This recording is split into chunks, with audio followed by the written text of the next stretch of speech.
Back for another book review, and I hope you're all on board Memory Express. And the next book I chose to review is this time No Jumping on the Bed. And that brings back so many memories from my childhood. I did enjoy this book. At first, I requested it to be read by Judy Gold, but now it's read by Fran Drescher. Ha, so annoying. But, anyways, I did enjoy this book, and I would like to review with you all as I take you all on the Memory Express. Okay. Shall we get started? We shall. All right, here we go. In his bedroom near the top floor of a tall apartment building, Walter was getting ready for bed. Before turning out the light, his father said, "If I've told you once, I've told you a million times. No jumping on the bed. One day it'll crash right through the floor. Now lie down and go to sleep." "Just one more time?" asked Walter, but instead, he plopped down on his pillow and squeezed his eyes closed. "Good night," said his father. He turned off the light and pulled the door almost closed. The room was dark and quiet, except for a soft thump, thump, thump coming from the room above. "That's Delbert upstairs," thought Walter. He switched on his bedside lamp. If Delbert can jump on his bed, so can I. Walter bounced higher and higher. On his last jump, his hair brushed the ceiling, but when he came back down, his mattress creaked, the floor cracked, and the whole bed tipped sideways. Then down through the floor fell Walter, bed and all. Now it happened that Walter's bedroom was directly above Miss Hattie's dining room. She was more than a little surprised when a bed fell through her ceiling and Walter landed in her plate of spaghetti and meatballs. "I was not expecting company for dinner," she mumbled with a mouthful of meatballs. Said Walter. "Spaghetti is my all-time favorite." But before he could eat, his bed smashed through the table and kept right on crashing down through the floor. Down and down fell Walter, Miss Hattie, the plate of spaghetti, the bed, and all. Miss Hattie's dining room was above Mr. Matty's TV room. Mr. Matty didn't even notice a bed falling through his ceiling until a meatball bounced off his head. Miss Hattie tumbled into his lap and Walter splashed into his aquarium.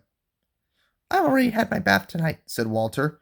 He wanted to stay and watch the monsters on TV, but his bed crunched through the floor, taking the TV with it.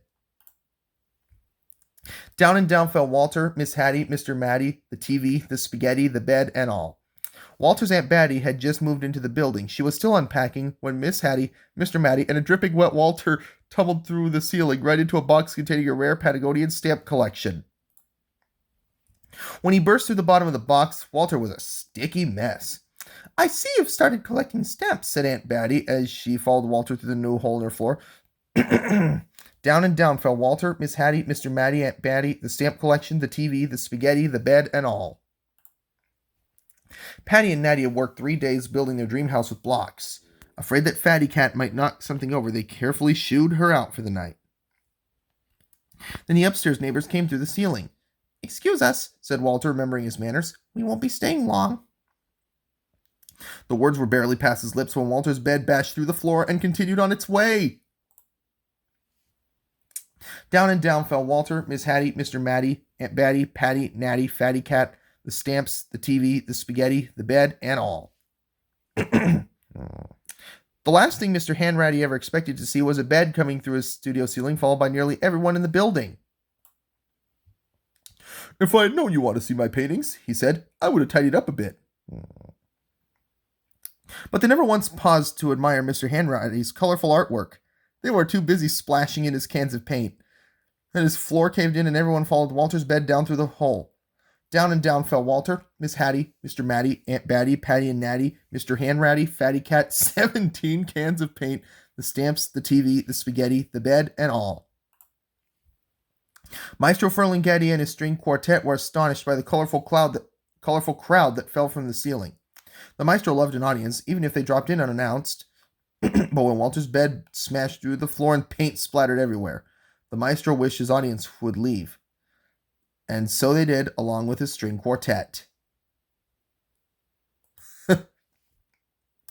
Maestro Ferlinghetti's practice room floor was also the basement ceiling.